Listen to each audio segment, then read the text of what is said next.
नमस्कार। प्रारब्ध पर आप सभी का एक बार फिर स्वागत है। आइए स्क्रीन के दूसरे हिस्से में स्वागत कर लेते हैं अपने नियमित गेस्ट बाबा रामदास जी का। बाबा रामदास जी, नमस्कार। जय राम जी की हरिओम। दर्शकों, कुश्ती से जुड़े हुए मामले में कल एक बड़ा घटनाक्रम हुआ। बड़ा घटनाक्रम उसको ये कहिए कि हमारे विदेश में ट्रेनिंग के नाम पर गए विनेश फोगाट और बजरंग पूनिया। विनेश के फेसबुक पेज से एक फेसबुक लाइव हुआ शाम को, लगभग 30 से 35 मिनट का। आप सभी को पता है कि विनेश फोगाट और बजरंग पूनिया दोनों की सीधी एंट्री दी गई है एशियन गेम्स में और ट्रायल से छूट दी गई है। ये दोनों इस समय सो कॉल्ड तथा कथित या कथित ट्रेनिंग कर रहे हैं अपनी अपनी। बहरहाल, कल फेसबुक लाइव में क्या क्या इन्होंने कहा और किस किस तरीके से इन्होंने दूसरों को आरोपित किया, आखिर इनको फेसबुक लाइव करने की जरूरत क्यों पड़ी, ट्रायल से ये भगे वो ठीक है, कुश्ती से दूर हैं वो ठीक है, लेकिन कुश्ती के नाम पर राजनीति कर रहे हैं, आखिर फेसबुक लाइव करके सोशल मीडिया पे अखाड़ा क्यों सजाया, इसी पर जरा बात करते हैं बाबा रामदास जी से। बाबा जी, मैट छोड़ के, कुश्ती का अखाड़ा छोड़ के, ट्रायल छोड़ के, कभी ये जंतर मंतर पर पाए जाते हैं और कभी फेसबुक लाइव पे अखाड़ा सजा के बैठते हैं। विनेश फोगाट और बजरंग पूनिया के कल के फेसबुक लाइव को कैसे देख रहे हैं आप और कैसे परिभाषित करेंगे?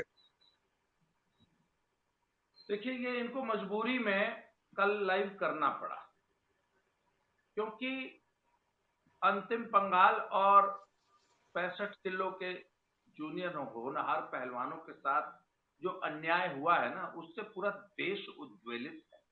And there is a huge public outcry, public outreach, not only in the wrestling fraternity, सिर्फ कुश्ती समाज में नहीं, आम भारतीय जो है उद्वेलित है। मतलब उसको लग रहा है कि अंतिम पंगाल जैसी छोटी जूनियर बच्ची के साथ अन्याय हुआ है, उसको मौका मिलना चाहिए था। यदि वो फर्स्ट आई है तो उसको एशियन गेम्स खेलना चाहिए। तो साहब, इनके जितने समर्थक कोचेस थे ना, जब से ये हुआ कि इनका नाम डायरेक्ट जाएगा, जब से एडहॉक कमेटी की नोटिफिकेशन आई, उन पर भी इतना दबाव था कि उनको भी मजबूरी में इनके खिलाफ वीडियो बनाने पड़े। सभी कोचेस ने, जो इनके कट्टर समर्थक थे, तो सर इनको मजबूरी में कल लीपा पोती करने के लिए फेसबुक लाइव करना पड़ा। उस फेसबुक लाइव की खासियत ये रही कि इन्होंने फिर से विक्टिम कार्ड ही प्ले किया। वो कल का इनका पूरा फेसबुक लाइव, मारी गेलिया सत्सन हो गया, हमारे बाप ने घी खाया था, ये देखो मेरे गट्टे से अभी भी घी की सुगंध आती है, मन ने भी मेडल जीत रखे हैं, और Brij Bhushan new, Brij Bhushan new, Brij Bhushan new, Yogeshwar Dutt बहुत खराब है, बाबा जो है भगवा को कलंकित कर रहा है। बाबा, इन्होंने कहा कि मुझे, अजीत सिंह को तो सारी जिंदगी जेल में रहना चाहिए, ऐसा क्या कर दिया भाई मैंने। तो कल का इनका जो था ना, वो सिर्फ एक प्रलाप था। ट्रायल पे ये एक शब्द भी नहीं बोले। जो मुख्य मुद्दा है कि तुम ट्रायल से क्यों भागे, तुमने जूनियर बच्चों का हक क्यों छीना, इस पे नहीं बोले, बाकी हर चीज पे बोले। जी, अगला प्रश्न। जी, बिल्कुल सही बात है। और आपने चूंकि जिक्र कर दिया, दर्शकों को, कितने दर्शकों ने फेसबुक लाइव वो देखा है, किसने ने नहीं देखा है, वो अलग इशू है, क्योंकि हम यूट्यूब पे ये चर्चा कर रहे हैं। दर्शकों, कल के फेसबुक लाइव पर मैं अगर आपको पूरा लबो-लुआब बताऊं, करीब आधे घंटे का वो फेसबुक लाइव था। उस पे सबसे पहले विनेश और बजरंग ने योगेश्वर दत्त को लताड़ना शुरू किया। उनको जितना बुरा, एक बार पहले ये कांड कर चुके हैं, सोशल मीडिया पे ही कर चुके हैं योगेश्वर के खिलाफ। उसके बाद उन्होंने लगातार आवाज उठा रहे, कुश्ती में इन तमाम गतिविधियों पर बात कर रहे। बाबा रामदास जी पे उन्होंने काफी नाम नहीं लिया, लेकिन बाबा बाबा वो कहते रहे। साथ में यूट्यूबर वो भी वो लगातार कहते रहे। और आप सभी को पता है कि लगातार पिछले 1-1.5 महीने से, जब से ये असली अन्याय कुश्ती में पहलवानों द्वारा, ये खास पहलवानों द्वारा, जिनको हम वीआईपी पहलवान, अब नेता पहलवान भी कह सकते हैं, उनके द्वारा किया जाता रहा, तो ये पूरी तरीके से एक विक्टिम कार्ड ही था। अच्छा बाबा जी, योगेश्वर दत्त को भी उन्होंने अपने फेसबुक लाइव में दुनिया भर की बातें कही। यह भी साफ देखा जा सकता है कि उसी फेसबुक लाइव के नीचे कमेंट में दर्शक या जनता लगातार कह रही है भाई ट्रायल पे भी तो कुछ बोल लो, ट्रायल पे भी तो कुछ बोल लो। ट्रायल पे इन्होंने कुछ नहीं बोला। दूसरी चीज, इन्होंने काली रबन पर भी बोला बजरंग ने, जो उनके वेट कैटेगरी का है विजेता। दूसरा, अंतिम पंघाल ने यह कहा है कि हाईकोर्ट के उस निर्णय के खिलाफ हम सुप्रीम कोर्ट भी जाएंगे, वो ऐसी बात भी कर रही है। साक्षी मलिक के बारे में भी लगातार नीचे जनता पूछती रही कि साक्षी मलिक को साथ लो, साक्षी मलिक कहां है। साक्षी मलिक के बारे में उन्होंने कोई बात नहीं की। सर ये बताएं, ये विक्टिम कार्ड लगातार खेलना, आखिर कुश्ती जगत के लोगों से तो इनका जो इनको गुस्सा मिल रहा है वो मिल ही रहा है। क्या इनके जो वो लगातार इन्होंने खाप पंचायत की कल बात की, उन्होंने अपने बड़े बुजुर्गों वाली बात फिर रिपीट की। क्या समाज के स्तर पर भी इनका खेल खुल गया है और ये बुरी तरह बदनाम हो रहे हैं? उसका ये रिएक्शन था कल का। बिल्कुल। देखिए, समाज तो पूरी बात देख रहा है ना, कौन लड़ रहा है और कौन सिर्फ फेसबुक पे लफादी कर रहा है, कौन एक्चुअली मैट पे परफॉर्म कर रहा है और कौन मंच पे परफॉर्म कर रहा है। सब दुनिया देख रही है, दुनिया इतनी बेवकूफ नहीं है। आपने आरोप लगाकर एक राजनीतिक आंदोलन जंतर मंतर पे खड़ा किया, तो उसमें आपके आरोप सच्चे हैं या झूठे हैं, ये फैसला तो चलिए कोर्ट करेगा। जनता उसमें कंफ्यूज है। पर आप मैट पर लड़ने से भाग रहे हैं और जूनियर आपको ललकार रहे हैं, ये तो पूरी दुनिया देख रही है। और इसमें सर कोड़ में खाज पैदा कर दी है रवि दहिया। वो लड़ा, अनफिट होने के बावजूद लड़ा और हारा भी अनसीडेड पहलवान से। ऐसे पहलवान से हारा जो कि अगली कुश्ती खुद हार गया, और हारा भी नहीं था, बहुत बुरी तरह हारा और चित भी हुआ। सिर्फ पॉइंटों की लीड। कई बार ऐसा होता है कि अच्छा पहलवान 6 पॉइंट से आगे था पर अचानक चित हो गया, फंस गया। वो पहले पॉइंटों से हारा और फिर चित हुआ। तो ऐसे में उसने एक नजीर दे दी ना दुनिया को कि नहीं भाई, हम ट्रायल से नहीं भागेंगे, हार जाएंगे ठीक है, जीतेंगे तभी एशियन गेम्स जाएंगे। जबकि उसके पास भी मौका था बिना लड़े एशियन गेम्स जाने का। तो सर असली मुसीबत देखिए, ये ऐसे नहीं आते, ये बड़े घाघ हैं। तो जो प्रेशर रवि दहिया के कारण समाज में क्रिएट हुआ ना, उन्होंने कहा यार वो भी तो अनफिट है, उसके पास भी ऑप्शन है सीधे जाने का बिना ट्रायल दिए, पर वो नहीं है, इस ऑप्शन को अवेल कर रहा। कहते हमने नहीं मांगा था, गवर्नमेंट ने दे दिया। अरे भाई रवि ने भी नहीं मांगा था, रवि को भी गवर्नमेंट ने दे दिया, पर रवि ने तो अवेल नहीं किया।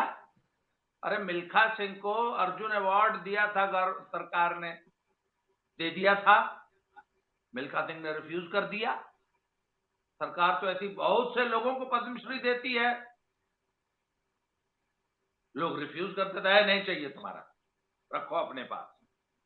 अगर तुमको बिना ट्रायल के एंट्री दे दी थी, तुम रिफ्यूज कर देते,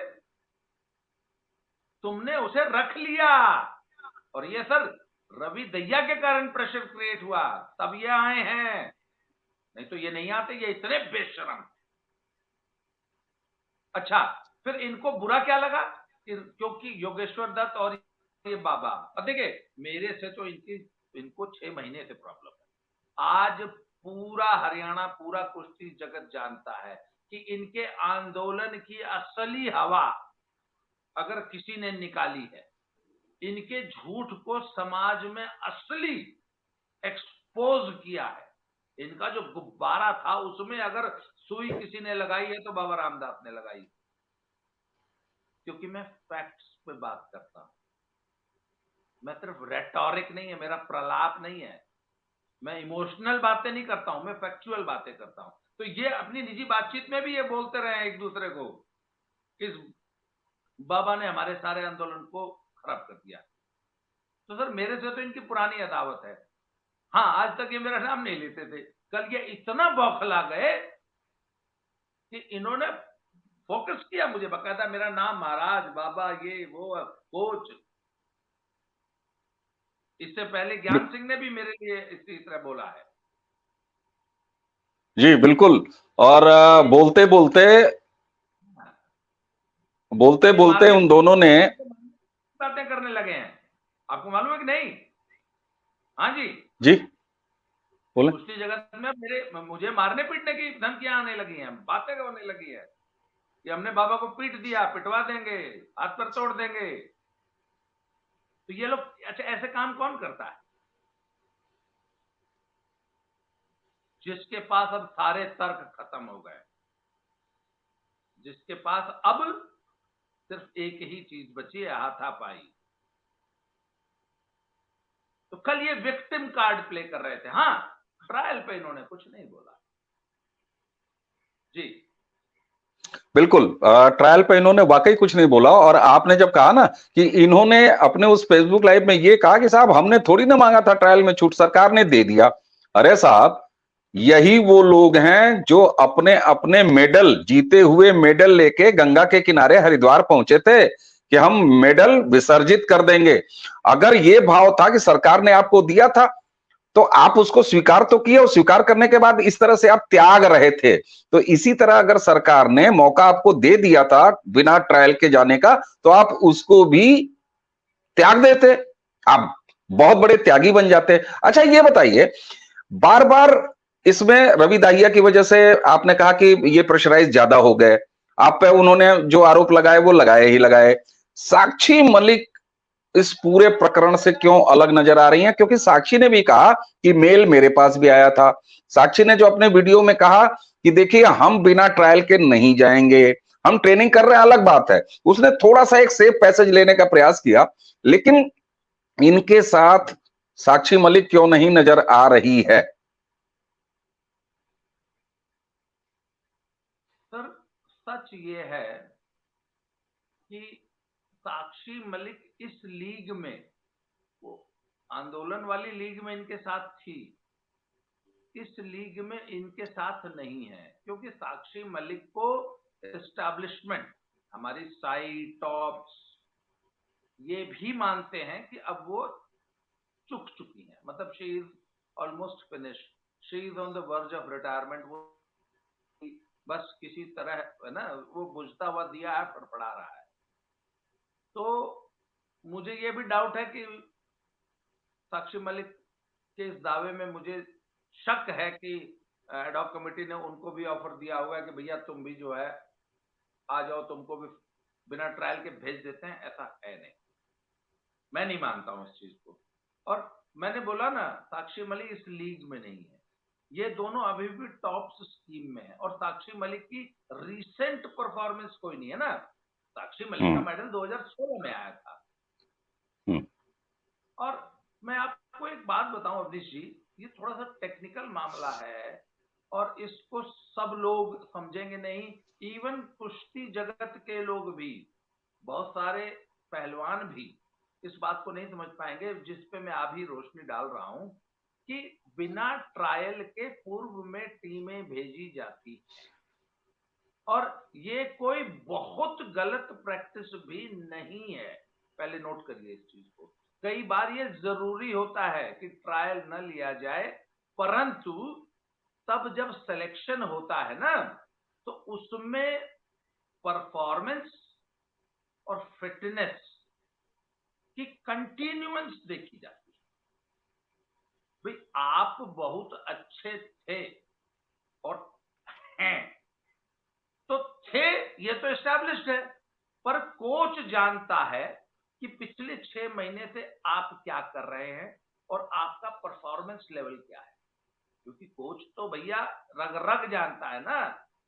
पर यदि आप उस कोच के साथ प्रैक्टिस कर रहे हैं, यहां पे क्या है, कैंप्स तो लग नहीं रहे। चीफ कोच जिसको कि ये ऑब्जर्व करना है कि कौन कितना फिट है, उसने आपको 6 महीने से क्या 1 साल से देखा ही नहीं। 1 साल से चीफ कोच ने इनको देखा ही नहीं।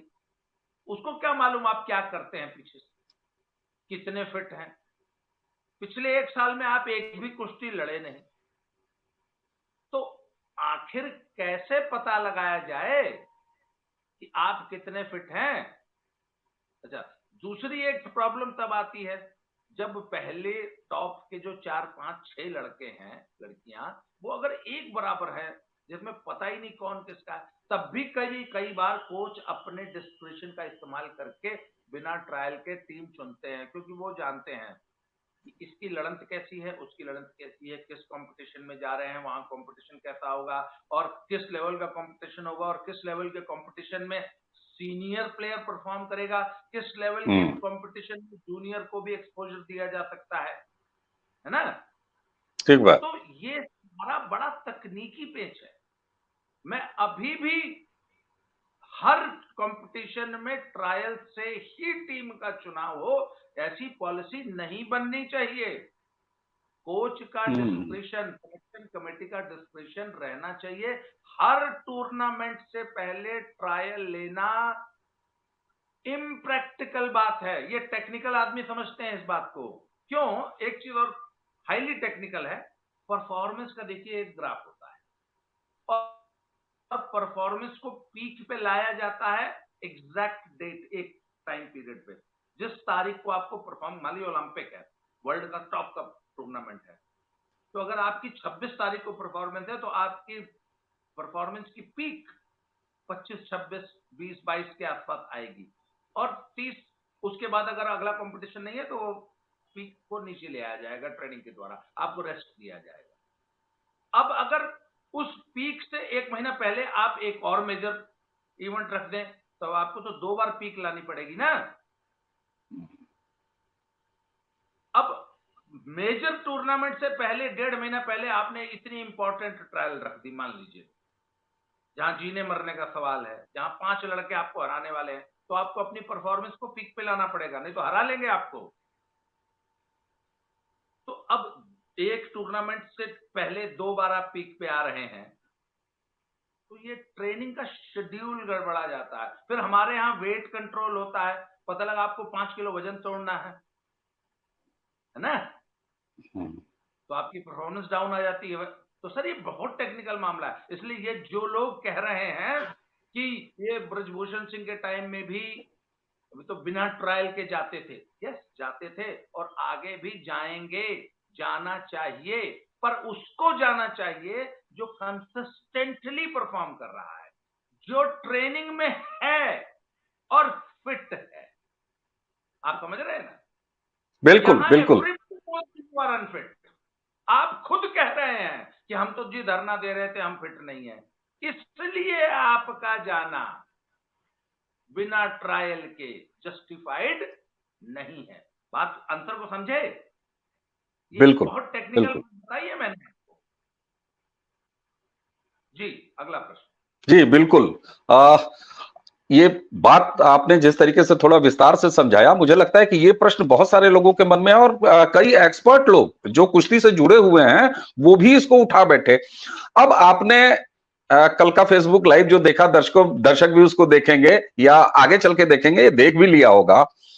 अब जरा एक चीज पे आते हैं, आप पर आरोप जो लगाया उन्होंने लगाया वो ठीक है, योगेश्वर दत्त पे उन्होंने लगाया वो ठीक है, उन्होंने कुछ यूट्यूबरों का भी नाम लिया, कुछ यूट्यूब वाले जो हैं वो ये कर रहे हैं वो कर रहे हैं, चलिए वह भी ठीक है। हम तो लगातार आपसे बात कर रहे हैं और करते रहेंगे, इसमें कोई शक नहीं है, इसमें कोई शुबा नहीं है। अब पूरे फेसबुक लाइव में थोड़ा बहुत इन्होंने विक्टिम कार्ड खेला, थोड़ा बहुत बच्चों की बात की और ये कहा कि आपका जो है कैरियर है, आप लड़ो, आप बात करो, लेकिन हमारी भी समझो, ये सब करते रहे। लेकिन 90% समय पूरे फेसबुक लाइव में वो ब्रजभूषण शरण सिंह यानी कि भूतपूर्व जो अध्यक्ष हैं भारतीय कुश्ती संघ के, उन पर जो मुकदमेबाजी है और उनके ऊपर चलते रहे और उस पर उन्होंने ज्यादा फोकस किया। तो अब जरा ये बताइए कि क्या कोई अपडेट आपके पास है? हालांकि हम इस पर बातचीत दर्शकों के सामने कर चुके हैं, जो पिछली चार्जशीट फाइल हुई थी। भाई एक बार फिर अगर आधी लाइन में कहना हो तो कह दूं, 2 मुकदमे, एक मुकदमा पाक्सो वाला, उस पर निरस्त वाली बात चल रही है, वो चार्जशीट जो लगाई है दिल्ली पुलिस ने। दूसरा 7 पहलवानों के यौन शोषण का मुकदमा, उस पर जो है वही चार्जशीट जिसको फाइल किया और उस पर समन किया 1 हफ्ते पहले, और उसके बाद ब्रजभूषण शरण सिंह को औपचारिक रूप से उसी केस में जमानत मिली है और वो जमानत पे है, यानी मामला पूरा कोर्ट में है, चार्जशीट आ चुकी है। ब्रजभूषण सिंह पर जो इन्होंने लगातार आरोप लगाए, आपके पास कुछ अपडेट है उस चार्जशीट की बताने के लिए? हाँ, देखिए मैंने कहा ना, मैं अक्सर आमतौर पर नोट्स बना के या नोटबुक लेके कभी वीडियो नहीं बनाता हूँ। मेरा वीडियो हमेशा एक्सटेम्पर होता है, पर आज चूंकि टेक्निकल मामला है और चार्जशीट की जो पीडीएफ है वो मैंने आपको भी भेजी थी और बहुत से पत्रकारों को भेजी है, क्योंकि वो पब्लिक डोमेन में है। सारे पत्रकार जगत, आम पब्लिक के पास वो चार्जशीट पहुंच चुकी है। चार्जशीट में पेज नंबर 69 से शुरू होती है चार्जेस की बात, कंप्लेंट की बात। तो मैं सबसे पहले विनेश फोगाट जी जो हैं उनकी कंप्लेंट है। इसके बाद उन्होंने कुल 4 या 5 इंसिडेंट्स का जिक्र किया है कि मेरे साथ 5 इंसिडेंट हुए हैं जॉन सस्सन के। उसमें कौन कौन गवाह है वो पूरा डिटेल है, पेज नंबर 84-85 पे है।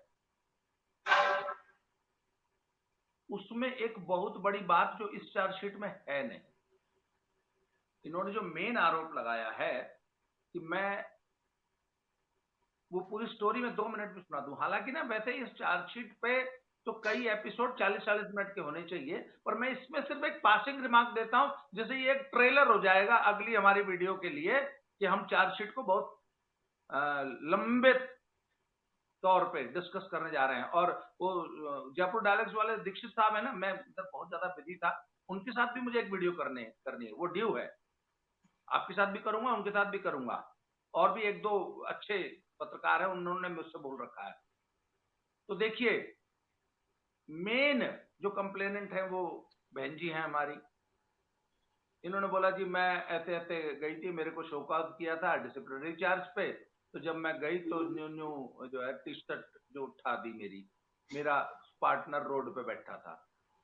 ये चार्जशीट में है सर। पुलिस जांच में ये पाया गया कि जिस दिन का ये आरोप लगा रही है, उस दिन उन्होंने ये आरोप लगाया कि जब सब कुछ हो गया तो मैं बहुत घबरा गई, मुझे उल्टी पड़ गई, या हो गया वह हो गया, फिर हम एक होटल में चले गए।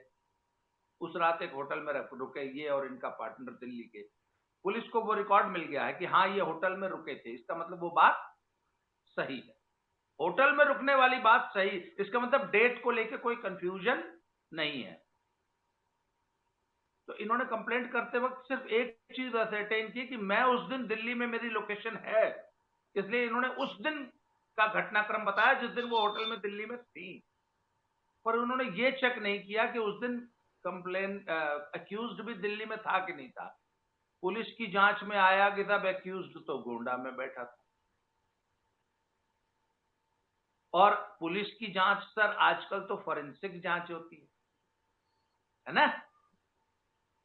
और मैंने कहा कि ब्रजभूषण सिंह कोई अकेले जिला लेवल के या तहसील लेवल के नेता तो है नहीं कि टेम्पो में लटक के घूमते हो। अगला जेड सिक्योरिटी धारी है, 22-24 पुलिस वालों की डिटेल रहती है, जिसमें एक इंस्पेक्टर, 2-3 सब इंस्पेक्टर, 25 तो सिपाही रहता है। तो आपको तो मालूम है ना, पुलिस अपनी बैरक से अगर टूथपेस्ट लेने में निकलती है तो रोजनामचे में रवानगी दर्ज करती है। तो वो सारा कुछ पुलिस ने कच्चा चिट्ठा इनका निकाल लिया है कि असल में जिस दिन ये सो कॉल्ड जॉन सस्सन बता रही हैं दिल्ली में, उस दिन नेताजी गोंडा में थे और क्या क्या किए सारा दिन, एक एक मिनट की उसकी सिर्फ सीडीआर आनी बाकी थी, कॉल डिटेल रिपोर्ट, जो कि मिनट दर मिनट लोकेशन बताती है सर। वो इसलिए उस घटनाक्रम का जिक्र, उस जांच का जिक्र इस चार्जशीट में नहीं है। तो पुलिस ने कहा कि वो सप्लीमेंट्री, जब सीडीआर आ जाएगी कॉल डिटेल रिपोर्ट नेताजी की, तो वो सप्लीमेंट्री चार्जशीट में। कल विनेश जी कह रही थी हमने तो प्रूफ भी दे दिए, आपका एक एक प्रूफ झूठा, या तो प्रूफ वो है ही नहीं या झूठा साबित हो चुका है। विनेश जी, आप अब विक्टिम कार्ड प्ले करना बंद कर दीजिए। मामला सब जुडिस है, हम इसलिए ज्यादा नहीं बोल सकते। इसके अलावा जो 2-3 लड़कियां हैं उनकी भी जो कंप्लेंट्स हैं, एक लड़की कहती है कि मैं फोटो खिंचाते वक्त एशियन चैंपियनशिप की ट्रायल्स में लखनऊ में मेरे को नेताजी ने फोटो खिंचाते वक्त बैट टच किया। उस घटनाक्रम में 32 लोगों ने बयान दिया है, जिसमें से 30 ने रिफ्यूज किया है। 30 ने कहा है कि ऐसी कोई घटना नहीं हुई। विनेश जी, आप कहां विक्टिम कार्ड प्ले कर रहे हैं? एक भी मतलब गवाह जो है अच्छा, इनके पूरे आंदोलन में, इस पूरे जौन शोषण के आरोपों के में गवाह कौन है? गीता फोगाट, बबीता फोगाट, इनके हस्बैंड राठी साहब, संगीता फोगाट, वो तो खुद कंप्लेनेंट भी हैं, बजरंग पूनिया, और इनके 2 पिट्ठू, जगबीर दहिया और नरेंद्र। इसके अलावा इनके पास मतलब वही जीजा साली गैंग ही पूरा गवाह है और वही कंप्लेनेंट है। नेताजी के गवाह जितने हैं वो सब इंडिपेंडेंट लोग हैं जो उस दिन बिल्कुल हॉल में मौजूद थे। ठीक बात। देखिए, अब ये पूरा मामला कोर्ट में है, इसलिए हम न तो न्यायालय में चल रही उन बातों को बहुत ज्यादा डिस्कस नहीं करेंगे, सब जुडिस है। लेकिन चूंकि ये बात करनी आवश्यक थी और बाद में लगभग 90% 20 मिनट, आधे घंटे के अपने फेसबुक लाइव में 20-25 मिनट केवल ब्रजभूषण शरण सिंह के ऊपर बात करते हुए और उन पर आरोप मारते हुए, आपको या योगेश्वर दत्त को गाली देते हुए, यूट्यूबर को भला बुरा कहते हुए, जो इस मामले को लगातार फॉलो कर रहे हैं, इसके अलावा उन्होंने दोनों ने कुछ किया नहीं, इसलिए इस पर भी बातचीत आवश्यक थी। कोर्ट में है, हम इस पर डिस्कस भी करेंगे क्योंकि पब्लिक डोमेन में है चार्जशीट और चार्जशीट पर डिस्कस किया जाना चाहिए। न्याय की लड़ाई कोर्ट में हो रही है, वो जज साहब देखेंगे, वकील साहब लोग देखेंगे, लेकिन चूंकि चार्जशीट बाहर है तो हम उस पर भी क्रमवार चर्चा करेंगे, जैसा कि आपने कहा भी। अब बाबा जी, अगर चलते चलते मैं यह बात कहूं और एक सवाल भी साथ में आपसे पूछूं, उस पर कंफर्मेशन अगर हो कुछ आप तो वो जरूर दीजिएगा। अंतिम पंघाल ने ये बात कही है कि हाई कोर्ट से जो उसकी याचिका खारिज हो गई है उसके खिलाफ वो सुप्रीम कोर्ट में भी जाके अपील करेगी। क्या इसके बारे में कोई अपडेशन है आपके पास? मेरे पास अपडेट तो नहीं है, पर मेरी अंतिम पंघाल और विशाल कालीरमन या सुजीत कलकल को एक सलाह है कि आप सुप्रीम कोर्ट में आपको जाने की जरूरत नहीं।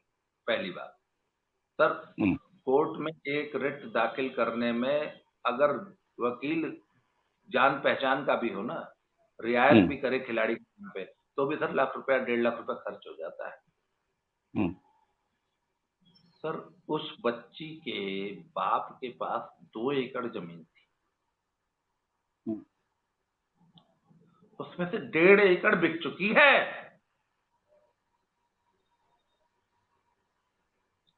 वो बाप और उसकी माँ, हम लोग 21 तारीख को आईओए पर गए थे थोड़ी देर के लिए धरना देने। तो अंतिम पंघाल के पिताजी और माताजी मुझे मिले थे। सर, अगर आप उनका रूप देख लेना सर, जो लोअर नहीं, लोअर से भी नीचे वाला मिडिल क्लास होता है ना, बेचारा जो एक लट्ठे का पजामा और कुर्ता, नीचे एक टूटी सी चप्पल पहन के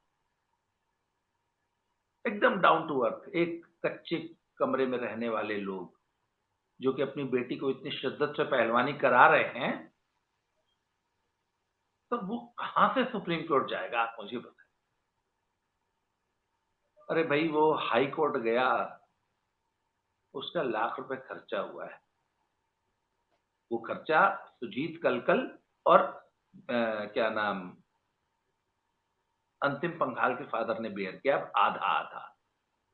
मैं तो पब्लिक से अपील करूंगा कि क्राउड फंडिंग करके इन बच्चों को कम से कम उतना पैसा जरूर, हमारा कुश्ती समाज, कुश्ती प्रेमी, खेल प्रेमी और हम मेरे जितने भी दर्शक हैं, मैं उनसे अपील करूंगा, मैं कोशिश करूंगा कि, हालांकि आत्मसम्मान स्वाभिमान की भी बात होती है, मैंने उनसे कहा था दोनों से कि जी आप चिंता मत करिएगा, हम आपकी मदद करेंगे। उन्होंने उसका नाम तक नहीं लिया, तो उनकी अपील खारिज हो गई, पर उन्होंने बोला सर कोई बात नहीं, होता रहता है। पर सर, पेरेंट का दर्द मैं समझता हूँ।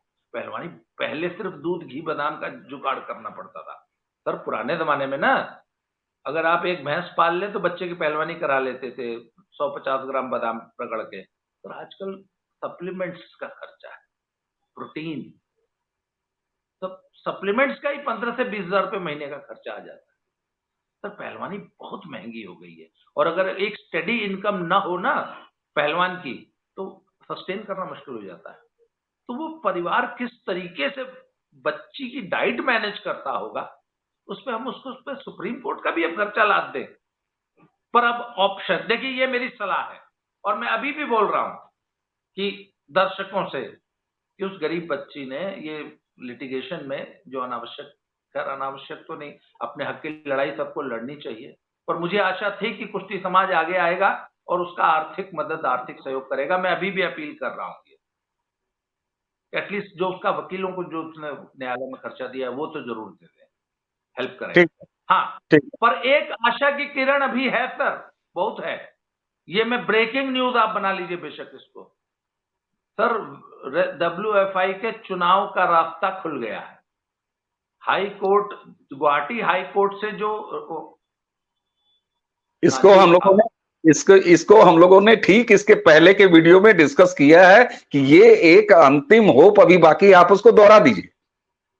हाँ, तो high court, Assam Guwahati high court से संडे को, वहां भी अजीब है गरीब बात है कि मतलब किसके दबाव में एक फर्जी आधार पर गुवाहाटी हाई कोर्ट ने स्टे दे दिया। तो अब सब वो सुप्रीम कोर्ट से वो स्टे वेकेट हो गया है और चुनाव का मार्ग प्रशस्त हो गया है। 29, 30 जुलाई और 1 अगस्त को नामांकन होगा। जो इलेक्टोरल रोल होती है ना, वोटर लिस्ट, वो बन के तैयार है। रिटर्निंग ऑफिसर ने वोटर लिस्ट तैयार कर दी, उसमें शायद 48 वोटर्स हैं। और 7 तारीख को, 1 तारीख तक नामांकन होगा, शायद 2 को पर्चा वापसी हो सकती है। 7 को क्लियर हो जाएगा कि कितने लोग चुनाव मैदान में हैं या चुनाव निर्विरोध हो रहा है। अगर तो चुनाव निर्विरोध हुआ तो 7 तारीख को एक नई फेडरेशन आकार ले लेगी। अगर चुनाव भी कराना पड़ा तो 12 अगस्त को ले लेगी। एशियन गेम्स है सितंबर में। और बात यह है सर कि सवाल है कि क्या एंट्री चेंज हो सकती है? कायदन देखा जाए तो नहीं हो सकती, और अगर आपके पास जुगाड़ है, अगर आपका रसूख है, अगर आप सही जगह मैनेज कर सकते हैं तो इस दुनिया में सब कुछ संभव है। और आज ही मेरी एक बहुत हाईली प्लेस्ड टेक्निक, आपके इस वीडियो से 15 मिनट पहले मैंने स्पेशली उनको फोन किया कि ये बताओ क्या होगा, जो कि IOA में 20 साल काम किया है। अरे बोला सर वहां पर भी हमारे जैसे ही लोग बैठे हैं, आपके जैसे, सब मैनेज हो जाता है। और वजन से 1 दिन पहले भी एंट्री चेंज हो जाएगी। सर नई फेडरेशन आने दीजिए, मैं अभी भी बता रहा हूं, बहुत संभावना है कि अंतिम पंघाल और विशाल कालीरमण ही खेलेंगे। मेरा विश्वास है, मुझे आज एक बहुत हाईली प्लेस्ड IOA के पूर्व ऑफिशियल ने यह आश्वासन दिया है कि फेडरेशन आ जाए और जो इनका केस परसू करते रहते। तो नई फेडरेशन में कुवत है, वो बच्चों के साथ न्याय करेगी। अगला प्रश्न, ये एक अच्छी हम लोगों ने, जी बिल्कुल ठीक बात है। हम लोगों ने पिछली चर्चा में ये पूरे मामले पे बात किया था, इस एंगल पे बात किया था, 12 तारीख की डेट भी आई थी। अब देखिए चुनाव हो रहा है, WFI आ जाए, नई कार्य उसकी वर्किंग कमेटी आ जाए, और वो अगर देश के पहलवानों के हित में अगर काम कर रही है, और ये 2 वेट कैटेगरी जिसमें अंतिम पंघाल यानी ये आपका विनेश फोगाट वाला और बजरंग पुनिया यानी कि कालीरमन वाला, अगर ये दोनों में जो सबसे बेस्ट हैं, जो सबसे फिट हैं, अगर वो जा रहे हैं, इसके तो हम ही रविदाइया भी भर रहे हैं। इसी बात को साक्षी मलिक ने भी दोहराया अपने वीडियो में, और यही पूरा देश चाहेगा, पूरा कुश्ती समाज चाहेगा कि हर वर्ग में सबसे उसका जो बेस्ट खिलाड़ी है, जो बेस्ट पहलवान है, वो एशियन गेम्स के लिए जाए। तो इससे बड़ी खुशी क्या हो सकती है? रामदास जी, आपने इस पूरे मुद्दे पर समय दिया प्रारब्ध को, और कल विनेश फोगाट और बजरंग पूनिया ने तमाम लोगों को आरोपित किया है, उसी के साथ साथ यूट्यूबर को भी आरोपित किया है। तो हम भी, प्रारब्ध भी एक यूट्यूब चैनल है और हम लगातार आपके साथ ये बातों को सामने रख रहे हैं और रखते रहेंगे। इसमें हमें अपने मंच पर रंच मात्र भी इस बात का संदेह नहीं है दर्शकों तक ये बात पहुंचे कि हम न्याय के लिए लड़ेंगे, चाहे आप जंतर मंतर पर बैठे थे, चाहे आप कहीं बैठेंगे। अगर आप भी अन्याय करते हुए दिखाई देंगे, और जिस मामले में लगातार दिखाई दे रहे हैं, हम लगातार बात करते रहेंगे। तो बाबा जी, इसको कंक्लूड करिए जी। ऐसा है सर कि main stream media, electronic channel वाले या इंडिया टुडे वाले या मैगजीन्स वाले, है ना, प्रिंट मीडिया, हमारा मजाक अगर यूट्यूबर कह के उड़ाए तो बात समझ में आती है। सर अब फेसबुक ये भी हमको यूट्यूबर कहे। ठीक अरे भैया, मैंने कहा कि अरे भैया विनेश बजरंग, हम तो फिर भी यूट्यूबर हैं। अरे तुम तो फेसबुकिए हो यार। और फेसबुक पे अपना पराक्रम मत दिखाओ। पराक्रम दिखाने की जगह तुम्हारे लिए मैट है अपना पराक्रम। ये गाल मत बजाइए, अपनी भुजाओं का बल मैट पर दिखाइए। और खुद जो फेसबुकिए जाने, जो फेसबुकिए होते हैं वो यूट्यूबरों का मजाक नहीं उड़ाया करते। ठीक बात। और इसीलिए बाबा जी, हमने अपनी बात शुरू ही की थी इस पूरी चर्चा में कि आपने कुश्ती का जो अखाड़ा मैट पे होना चाहिए, अखाड़े में होने चाहिए, वो कुश्ती आप सोशल मीडिया और यूट्यूब लाइव पे सजा रहे हैं। ये कोई अच्छी बात नहीं है। आपको तो पहलवानी करनी चाहिए, आपको तो मैट पे उतर के जवाब देना चाहिए और सबको चित कर देना चाहिए। तो दर्शकों, इसी के साथ आइए आज की चर्चा के लिए बाबा रामदास जी को देते हैं धन्यवाद और आप सभी को करते हैं नमस्कार। बाबा जी, आपको बहुत बहुत धन्यवाद और दर्शकों